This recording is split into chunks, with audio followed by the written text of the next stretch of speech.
Allahu Akbar. Allahu Akbar. Allahu Akbar.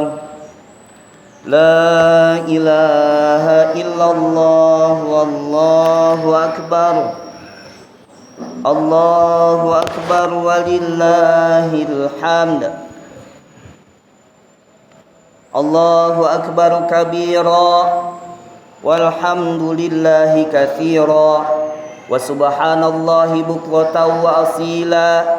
La ilaha illallah wa la na'budu illa iyyah mukhlishina lahuddin walau karihal kafirun walau karihal musyrikun walau karihal munafiqun. La ilaha illallah wahdah sadaqa wa'dah wa nasara 'abdah wa a'azza jundahu wa hazamal ahzaba wahdah. La ilaha illallah wallahu akbar. Allahu akbar walillahil hamd. Alhamdulillah.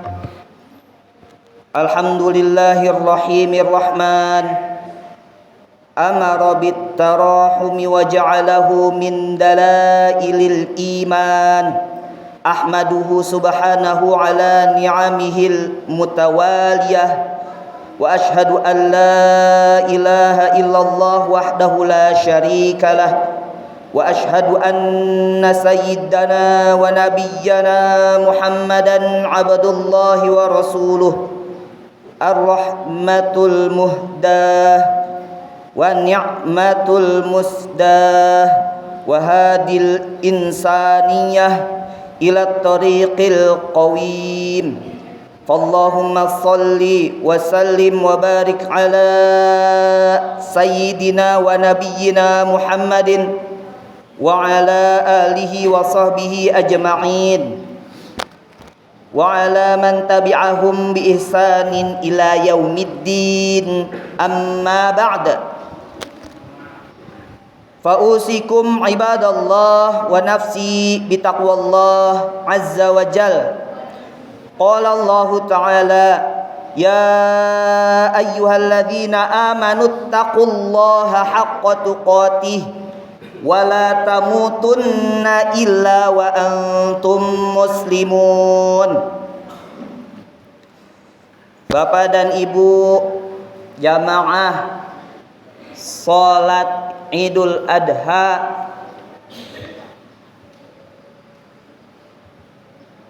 tahun 1445 Hijriah, Masjid Jami As-Sa'adah yang dimuliakan Allah Subhanahu wa taala.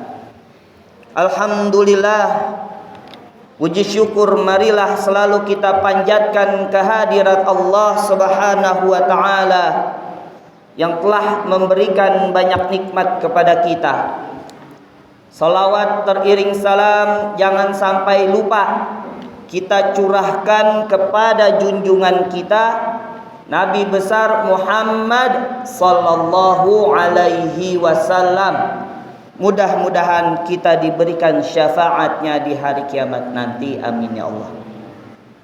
Sebelum khatib menyampaikan materi khutbah Idul Adha, di kesempatan kali ini terlebih dahulu khatib ingin berpesan, berwasiat untuk para jamaah, khususnya untuk diri khatib sendiri. Marilah kita tingkatkan keimanan dan ketakwaan kita kepada Allah Subhanahu wa taala dengan iman dan takwa yang sebenar-benarnya, seperti iman dan takwanya Nabi Ibrahim alaihissalam, Nabi Muhammad sallallahu alaihi wasallam. Dengan iman dan takwa yang sebenar-benarnya, Allah Subhanahu wa taala akan memberikan kita kesuksesan di dunia dan akhirat, kemudahan hidup dan kemuliaan serta ridho dari Allah Subhanahu wa taala. Allahu akbar, Allahu akbar, Allahu akbar walillahil hamd. Bapak dan Ibu jamaah salat Idul Adha 1445 Hijriah, Masjid Jami As-Sa'adah yang dimuliakan Allah Subhanahu wa taala. Saudara-saudara kita yang memiliki kemampuan di tahun ini, baik itu rizkinya, bekalnya, hartanya, ataupun kesempatan dan kesehatan, berangkat pergi haji ke Baitullah. Mudah-mudahan Allah memberikan kita kemampuan juga di tahun selanjutnya untuk pergi haji ke Baitullah. Amin ya Allah. Kita di sini yang belum berangkat atau yang tidak berangkat pun bukan berarti meninggalkan perintah Allah Subhanahu wa taala. Kita juga beribadah. Mulai dari memuliakan, menjadikan spesial bulan haram, yaitu bulan Dzulqa'dah, Dzulhijjah, Muharram dan Rajab, yang juga termasuk adalah bulan yang dimaklumkan, yaitu bulan untuk melaksanakan ibadah haji, bulan Syawal, bulan Dzulqa'dah dan bulan Dzulhijjah. Terkhusus pada 1 Dzulhijjah sampai dengan hari ini ditambah dengan hari tasyrik, kita muliakan waktu tersebut dengan melakukan kebaikan. Maka Allah Subhanahu wa taala memberikan fadilah kemuliaan yang bertumpuk-tumpuk bagi siapa yang mengagungkan waktu-waktu tersebut. Kita yang belum memiliki kesempatan untuk pergi haji ke Baitullah, melakukan amalan-amalan puasa sunnah, puasa tarwiyah, puasa Arafah, juga bertakbir di malam harinya tanggal 10 Dzulhijjah. Lalu di pagi harinya kita dirikan sholat Idul Adha dan dilanjutkan sampai dengan hari tasyrik, yaitu untuk menyembelih hewan yang telah ditentukan secara ilmu fikih. Allahu Akbar, Allahu Akbar, Allahu Akbar, walillahil hamd. Tentunya pelaksanaan ibadah, khususnya ibadah haji dan ibadah kurban, tidak lepas daripada kisah para nabi dan rasul. Di antaranya adalah kisah keluarga Nabi Ibrahim alaihissalam yang Allah Subhanahu wa taala sangat mencintainya. Allah Subhanahu wa taala abadikan momen tersebut di dalam Al-Qur'an, di antaranya adalah surah As-Saffat. Ya, As-Saffat ayat 100 sampai dengan 101 dan setelahnya diceritakan bahwa Nabi Ibrahim alaihissalam meminta kepada Allah agar diberi keturunan yang soleh. Lalu Allah mengabulkannya dengan memberikan anak yang sabar, yang santun. Rabbi habli minas solihin, wahai Tuhanku, seru Nabi Ibrahim kepada Allah Subhanahu wa taala, berikanlah aku keturunan orang-orang yang soleh. Fabasyarnahu bighulamin halim, maka kami kasih kabar gembira kepada Nabi Ibrahim dengan diberikannya anak yang soleh, yang santun, yang sabar, lagi penyayang, gak pernah membangkang dengan orang tuanya. Ini adalah contoh bagi kita bagaimana kita bersikap sebagai anak dan juga bagaimana kita bersikap sebagai orang tua. Falamma balagha ma'ahu as-sa'ya, ketika anak itu memasuki usia dewasa, qala, dia berkata, yaitu Nabi Ibrahim alaihissalam. Ya bunayya inni ara fil manami, wahai anakku, sesungguhnya aku melihat di dalam mimpiku, inni azbahuka, sesungguhnya aku menyembelih engkau. Mimpi bukan sekedar mimpi, tapi wahyu. Terjadi beberapa kali. Disampaikan mimpi tersebut ke anaknya, fanzur madza tara, maka apakah pandanganmu, pendapatmu tentang perihal tersebut? Qala, Nabi Ismail alaihissalam menjawab, ya abatif'al ma tu'mar, wahai ayahku, bapakku, kalau memang itu perintah Allah Subhanahu wa taala, maka laksanakan. Gak pakai bantah, gak pakai debat, gak pakai nego-nego. Padahal perintahnya adalah untuk menyembelih dirinya. Wahai ayahku, kalau memang itu perintah Allah, maka laksanakan. Satajiduni insyaallahu minas solihin.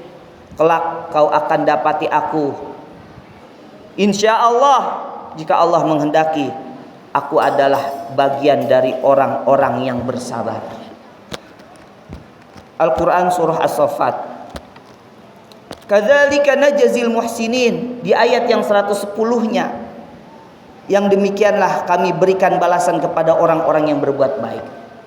Rupanya perintah menyembelih tersebut bukan untuk menzolimi hambanya, akan tetapi Allah Subhanahu wa taala kadang menguji apa-apa yang kita takuti, apa-apa yang kita inginkan, yang kita sayangi, yang kita takut kehilangan darinya. Bahwasanya kecintaan, pengabdian, kesayangan hanya untuk Allah Subhanahu wa taala. Allah menguji, lalu diberikan sebagai ganti karena lulusnya ujian keluarga Nabi Ibrahim.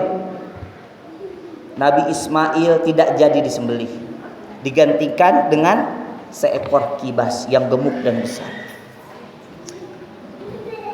Banyak sekali kisah yang merupakan pelajaran sehingga kita harus mengingatnya dalam melaksanakan ibadah haji ataupun kurban tersebut, dari kisah-kisah yang lain selain dari kisah yang disebutkan tadi, juga dari para nabi dan rasul, sampai-sampai Rasulullah SAW menjadikannya sebagai syariat.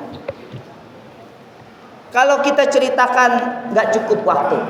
Akan tetapi dari yang telah disampaikan dalam surah As-Saffat tadi, ada beberapa pelajaran sesuai dengan tema kita adalah makna dan hikmah dari ibadah kurban, serta ajaran dan nilai-nilai luhur yang terkandung di dalamnya. Pelajaran yang pertama, Allahu Akbar, Allahu Akbar, Allahu Akbar walillahil hamd, yaitu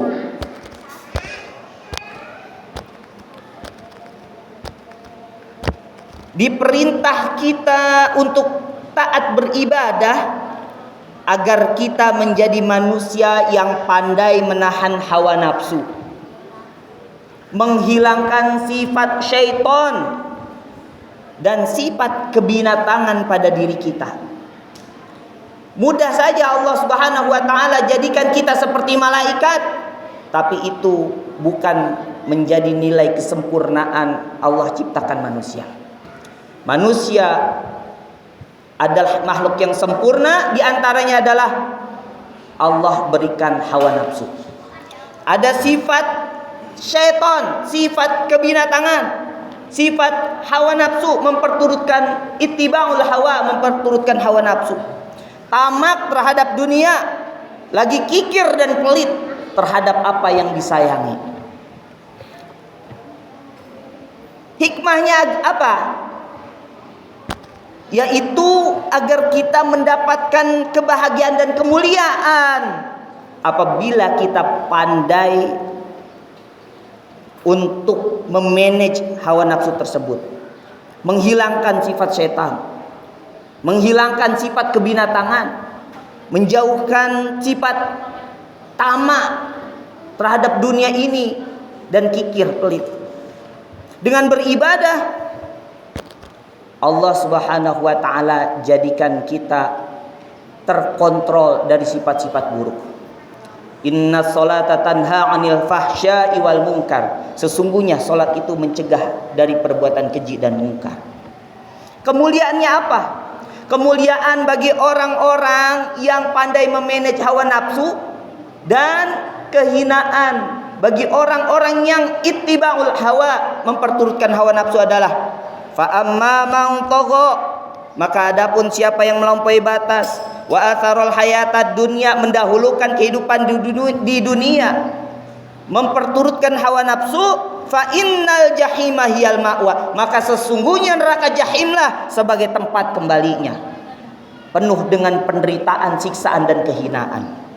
Wa amma man khafa maqama rabbih wa nahan nafsa 'anil hawa, dan adapun siapa orang yang paham terhadap kedudukan Tuhannya yang maha mulia, yang maha perkasa, yang menciptakan, yang mengatur, yang memenuhi kebutuhan makhluknya.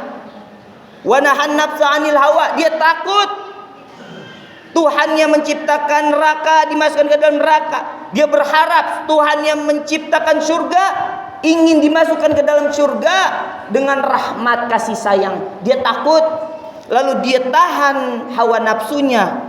Wa nahan nafsa 'anil hawa fa innal jannata hiyal ma'wa, maka sesungguhnya surgalah sebagai tempat kembalinya. Kebiasaan dua orang sahabat, yaitu Bilal dan Ibnu Abbas, ketika hari raya Idul Adha adalah menyembelih ayam. Kenapa? Itu kan gak sah, karena yang diperintahkan untuk disembelih adalah hewan ternak yang bertanduk ataupun unta. Tapi Bilal dan Ibnu Abbas menyembelih ayam setiap saat Idul Adha, karena paling tidak kalau kita tidak sanggup untuk menyembelih, yaitu untuk berkurban hewan-hewan tersebut dengan keterbatasan dan kemampuan kita, paling tidak menyembelih ayam adalah untuk menghilangkan dan untuk menyembelih sifat kikir agar tidak menjadi orang-orang yang tamak. Berapa banyak kaum muslimin justru Idul Adha malah memiliki sifat tamak, ingin mendapatkan daging kurban, bahkan mereka mencuri yang bukan haknya. Na'udzubillah, tsumma na'udzubillah. Yang pertama. Pelajaran yang kedua, ketika melaksanakan ibadah haji dilarang melakukan rafas, berkata cabul, fasik yaitu melakukan kefasikan, kezoliman, dan jidal yaitu berdebat. Allah firmankan, faman faradha fihinnal hajja, maka siapa orang yang telah menetapkan hatinya untuk berhaji dan dia berangkat, fala rafasa, maka janganlah berbuat rafas, wala fusuqa, jangan berbuat fasik, wala jidala fil hajj, dan jangan berjidal, berdebat ketika melaksanakan ibadah haji. Begitu juga ketika berkurban, kita diperintah untuk membagikan dagingnya. Liyashhadu manafi'a lahum wa yadhkuru ismallahi fi ayyamin ma'lumat. Allah perintahkan Nabi Ibrahim untuk memanggil manusia agar melaksanakan ibadah haji, dan manusia berkumpul memenuhi seruan Nabi Ibrahim tersebut untuk menyaksikan berbagai manfaat, yang manfaatnya adalah untuk mereka sendiri, dan menyebut nama Allah pada beberapa hari yang telah ditentukan, ala ma razaqahum, atas rezeki yang Allah berikan kepada mereka, mim bahimatil an'am, dari berupa binatang-binatang ternak yang disembelih. Fakulu minha, maka makanlah darinya, wa at'imu al-ba'isal faqir, dan berilah, bagikanlah sebagian kepada orang-orang yang sengsara lagi fakir. Apa hikmah dari pelajaran ini? yaitu bahwa manusia memiliki nilai yang tinggi dan mulia di sisi Allah Subhanahu wa taala. Laki-laki, perempuan, kulit putih, kulit hitam, kulit kuning langsat, kulit merah, tinggi, pendek, kaya, miskin, tidak ada yang superior, tidak ada yang istimewa. Sebagaimana orang-orang Bani Israel atau Israel laknatullah alaihim, mereka menganggap bahwasanya selain mereka adalah binatang, termasuk kita yang dianggap binatang, sehingga mereka begitu entengnya membunuh saudara-saudara kita di Palestina. Ketahuilah, inna akramakum indallahi atqakum. Sesungguhnya yang paling mulia di antara kalian adalah yang paling bertakwa di sisi Allah Subhanahu wa taala. Allahu akbar, Allahu akbar, Allahu akbar, walillahil hamd. Kenapa kita harus memuliakan nilai-nilai kemanusiaan atau manusia yang lain? Hikmahnya adalah agar tercipta kehidupan yang penuh rahmat bagi semesta alam. Maka pelajarannya Nabi Ismail diganti dengan domba, karena pada saat itu manusia identik sebagai persembahan kepada dewa-dewa. Makanya kurban itu maknanya nggak seperti yang dipahami dalam bahasa Indonesia. Korban artinya suatu keadaan yang manusia itu tidak menginginkan, yaitu kecelakaan. Tapi korban adalah qoroba yaqrobu kurbanan, yaitu artinya dekat. Maka siapa yang berkorban, sama saja dia mendekatkan kepada siapa dia berkorban. Mereka orang-orang banyak yang mengorbankan manusia, menyembelih, membuat nyawa manusia hilang. Dengan korban anak perempuan, dengan korban wanita cantik, dengan korban-korban yang lainnya. Harapannya agar dekat dengan dewa-dewa.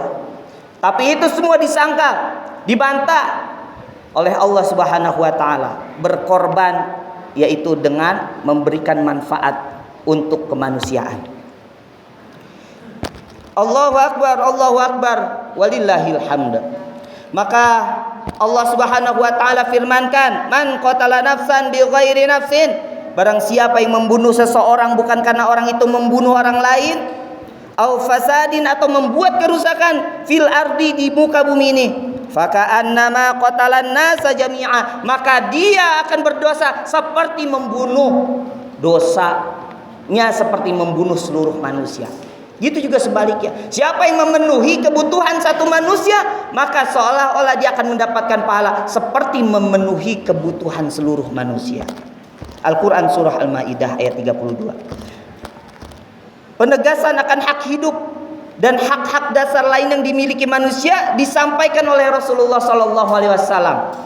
Di hajinya, Rasulullah hanya berhaji sekali, yaitu pada saat di Arafah beliau Nabi SAW berkhutbah, dan pada saat di hari raya Idul Adha-nya, yang isinya adalah agar senantiasa manusia memuliakan hak-hak manusia yang lain.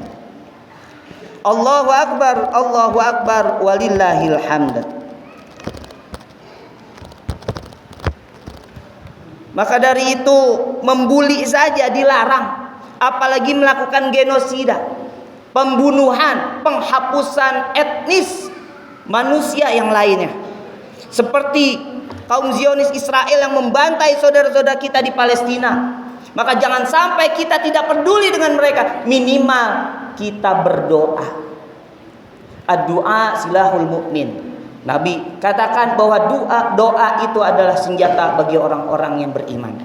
Maka doakan saudara-saudara kita di Palestina agar senantiasa Allah berikan kemenangan, Allah jauhkan daripada kekejaman Zionis dan kebiadaban Zionis Israel laknatullah alaihi.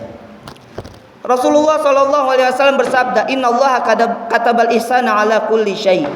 Sesungguhnya Allah mewajibkan berbuat ihsan, berbuat baik atas segala sesuatu. Fa idza qataltum fasinul qitlah. Kalau membunuh, bunuhlah dengan cara yang baik, enggak boleh menyiksa atau menzolimi. Wa idza dzabhtum fasinuz dzibahah. Dan apabila menyembelih, maka menyembelihlah dengan yang terbaik. Wal yuhidda ahadukum syafratahu falyurih dzabihatah. Maka apabila menyembelih, pertajamlah alat sembelihannya. Hewan saja mendapatkan hak oleh Rasulullah sallallahu alaihi wasallam, apalagi manusia. Dan pelajaran yang ketiga adalah ibadah haji dan kurban agar kita menjadi manusia yang bersyukur dan bertakwa. La yanalallahu luhumuha wala dimauha. Tidaklah daging-daging unta dan darahnya itu yang disembelih sekali-kali tidak dapat mencapai keridhaan Allah Subhanahu wa taala. Walaki yanaluhu taqwa minkum. Akan tetapi ketakwaan dari kalianlah yang Allah kehendaki. Allah tidak meminum darah, tidak memakan daging. Allah tidak menginginkan harta kita. Wa ma khalaqtul jinna wal insa illa liya'budun. Tidaklah aku ciptakan jin dan manusia kecuali untuk menyembah, untuk sebagai orang manusia, makhluk yang menyembah Allah Subhanahu wa taala. Tidaklah aku menginginkan rezeki dari manusia dan tidaklah agar aku diberikan makan. Allahu akbar walillahil hamd. Maka bersyukurlah atas nikmat yang Allah berikan. Fasholli li rabbika wanhar, dengan mendirikan sholat dan menyembelih hewan pada saat hari raya Idul Adha. Oleh karena itu, laksanakanlah ibadah haji sesuai dengan kemampuan kita. Artinya apa? Kita berusaha agar senantiasa Allah memberangkatkan kita, minimal doa.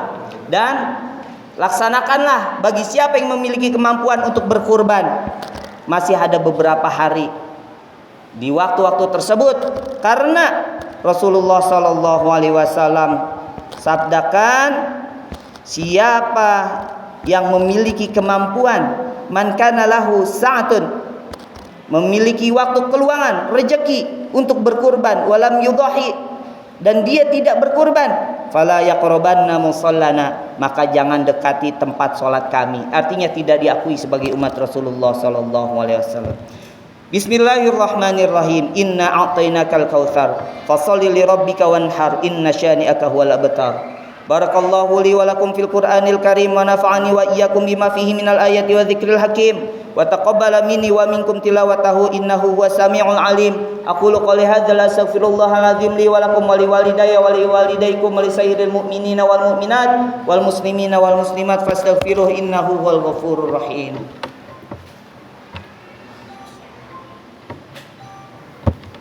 Allahu akbar, Allahu akbar, Allahu akbar, walillahil hamd. Alhamdulillahilladzi amarona bil islah wa hathana 'alas shalah wa bayyana lana subulal falah wa asyhadu an la ilaha illallah wahdahu la syarika lah wa asyhadu anna sayyidana Muhammadan abdullahi wa rasuluh. Allahumma shalli wa sallim wa barik ala sayyidina Muhammad wa ala alihi wa sahbihi wa man tabi'ahum bi ihsanin ila yaumiddin. Amma ba'd. Fausikum ibadallahi wa nafsi bitaqwallah. Innallaha ma'akum bi amrin bada'a fihi bi nafsihi wa thanna fihi bi malaikatihi. Faqala ta'ala innallaha wa malaikatahu yusholluna 'alan nabi ya ayyuhalladzina amanu shallu 'alaihi wa sallimu taslima. Wa qala Rasulullah sallallahu alaihi wasallam man shalla 'alayya salatan sallallahu alaihi biha asyran. Allahumma shalli wa sallim wa barik ala sayyidina wa nabiyyina Muhammadin wa ala alihi wa sahbihi ajma'in.